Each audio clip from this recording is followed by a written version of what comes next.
maatii kootti dabalamaa warroonni maatii goostaatiin hordoftan guddaa galatomaa isiniin jecha. Har'as viidiyoowwan baay'ee nama gaddisiisu walitti dhiibnee jira jechuudha. Egaa biyya keenya keessatti wanta nama gaddisiisu malee wanta nama gammachiisu jedhamu yeroo amma kana keessatti hin yaadamu jechuudha. Yeroo hunda oduu gaddaati kan dhagahamu. Yaa namnis waan ta'e gara walirratti jabaataan hin beeku. Baruma kana dubara addaati ta'ee duraanis namni akkanumatti wal hubatee yaani hin beeku garuu haalli yeroo ammaa nuti keessa jirru baay'ee tokko ulfaata jechuudha. Namni naatoo namaaf dhabee jira. Kan garaa namatti jabaatu malee kan garaa namaaf laafu hin jiru jechuudha.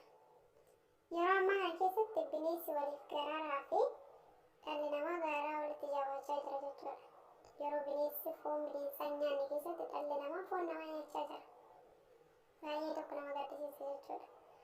Innaa viidiyoo kana akkuma jalqaba irratti argitanii mucaa kana hidhanii jiran harka isaa duubatti ofirraa godhachuu hin danda'u, fiigee jalaa bahuu hin danda'u. Dhuga hedduu akka nama gaddisiisu jechuudha.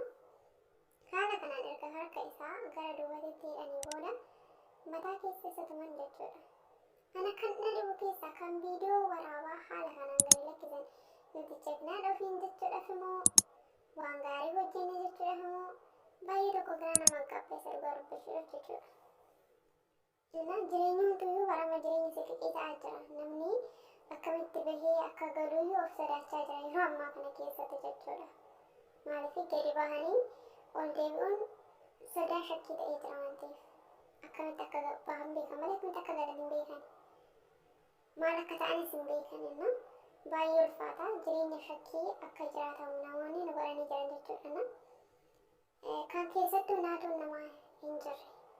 Namni kan hunda garaa walitti jabaate, namni dhala namaa irraa dhalate, namni namarraa dhalate tokko akkamitti kan hunda garaa namatti jabaata. Biyaansi nama sodaachuu yoo baatanii uumaa isaanii sodaachuun dirqama ture jechuudha. Jireenyi gubbaa kanaa jireenya sobaati. Hangam akka jiraatamus hin beekamu. Har'a duunaaf boru duunaa keenya hin beeku. Garuu hanguma asirra jiraannu tanaa jireenyuma gabaabduu tanaaf jecha haala kanaan wal nyaachuun, haala kanaan wal miidhuun, haala kanaan miidhaa walirraa gahuun baay'ee takka ulfaata isa dhugaa dubbachuudhaaf. Cubbuu har'a wanta har'atti hojjennu kana keessatti akkuma hojii keenyatiin itti gaafatama. Asirra jirra jechuun hin duunu jechuu miti. Baay'ee tokko nama gaddisiisa. Namni namarraa dhalate tokko, namni nama ta'ee uumame tokko kanaan garaa walitti jabaachuu ulfaata.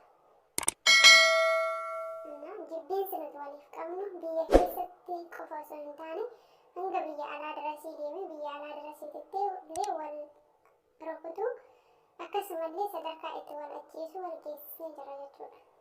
Nuti Itoophiyaawii jedhamne yaamamnu walumaa galatti Itoophiyaawwan akkas gooti. Karuma fuulduraatiyyuu warroonni nuti gara fuulduraatiyyuu kara biyya ormaa deemaniitiyyuu hojjetachuu barbaadaniyyuu karaan itti cufamaa jira. Kana booda Itoophiyaawwan akkas akka jedhamnellee ni taasisa jechuudha. Jibbeensi keenya hammeenya nuti waliif qabnu biyya keessa qofatti hafaa kan jiru osoo hin taane hanga biyya alaa darasii deemee jira jechuudha yeroo ammaa kana keessatti. Viidiyoo kana baay'een gaddee mucaa kana yeroo rukutan. Viidiyoo kana qofa miti viidiyoowwan hedduun argee akkasumallee abbaa tokko yeroo inni luka ol kaasee kara fuula isaanii kana rukutu ilaaluun dadhabe jechuudha. Hanga kana hunda gara walitti jabaachaa jirra. Nama guddaa, nama umuriin isaanii deeme waxaati dhahaa jiru. Nama guddaa, nama abbaa isaatitti oolu yeroo inni kaalchuudhaan rukutan arge jechuudha. Baay'ee tokko hin gadde. Bichaa waan hundaafuyyuu Waaqayyoon nu haa qajeelchu. Dhugaa of dagannee jirra. Uumaa keenyas dagannee jirra. Akka waan ofii keenya of tolchine, akka waan ofii keenya hanga barbaanne gubbaa kanarra teenyu bakka jireenya gubbaa kana waan ofii keenya taphataa nutti fakkaatee jira. Waaqayyoon nu haa qajeelchu jechuudha. Kanatti aansee mootu oduu gaddisiisaa Dubaay keessatti wanta raawwatame jechuudha. Akkuma argaa jirtanii nama suuraa irratti argaa jirtan tuni as nama Dubaay kana keessa turedha. Nama ijoollee qabdudha. Abbaa manaa isheetillee namni kun yeroo koronaa san akka dhaabde namoonni irraa dubbataa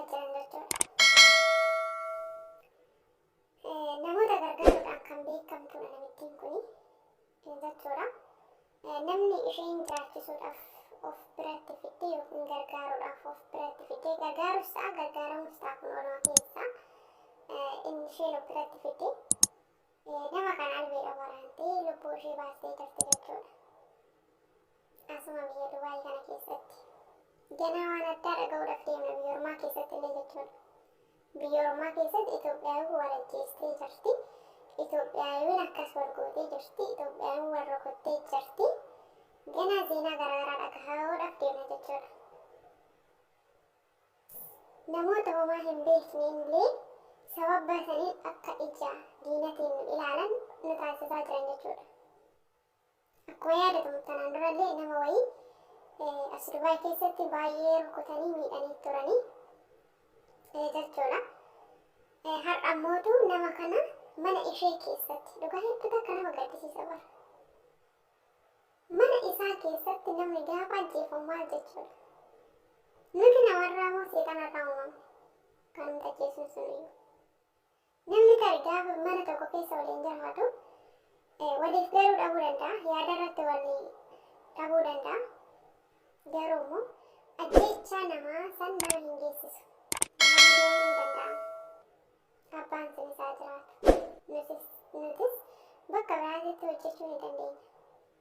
Hireen keenya mana tokko qofa miti.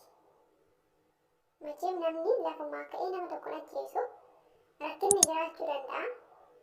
Wanta warratti walii galan jiraachuu danda'a. Garuu nama ajjeesuu osoo hin taane hojii san gatanii deemuun ni danda'ama. Har'a isheen duutee jirti. Ijoolleen kan garuu karaa irratti hafanii jiran jechuudha. Biyya ormaa keessatti. Dhugaa hedduus akka nama gaddisiisa jechuudha. Abbaa isaanii sababa koronaatiin yoo dhaban haadha isaanii immoo mana isaanii keessatti mana ishee keessatti bakka isheen jiraattutti namni nama waliin nyaatee dhugee deebi'ee gaafa waraanii nama ajjeesu baay'ee tokko namatti dhagahama jechuudha. Nama dhukkuba. Kana booda nama amanuun safee jira bakka. Eenyutu nama amanee nama waliin jiraatanii maaliif namni gaafa namni tokko na haa gargaaru yookiin immoo isas gargaaree ofis gargaara jedhee gaafa namni nama of biratti fidu namni sun garagaree kan nama ajjeesu yoo ta'e eenyutu eenyu amanee nama waliin jiraata kana booda. Namni erga mana isaa keessatti ajjeefamu. Namni erga mana isaa keessatti du'u.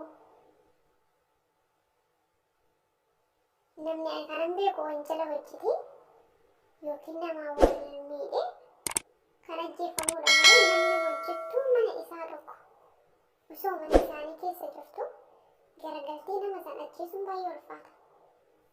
Maaloo nama ta'uu baate bar gargar bahuu ni danda'ama, deemuu ni danda'ama, dhiisuu ni danda'ama, namatti hafuu ni danda'ama. Har'aa isheenis taate nama ajjeestee sammuun ishee boqottee isheedhaaf hin jiraatu. Akkasumallee mootii cubbuudha nama ajjeesuun. Waan hundaafiyyuu Waaqayyoon kan harka isaanii isaaniif haa kennu. Obboleettii kanallee Waaqayyo lubbuu ishee haa maaru. Akkasumallee ijoollee ishee Rabbiin fayyaa kennuuf jajjabinaa kennuuf hin jedhamu ittiin jedhamu hin jiru waan ta'eef.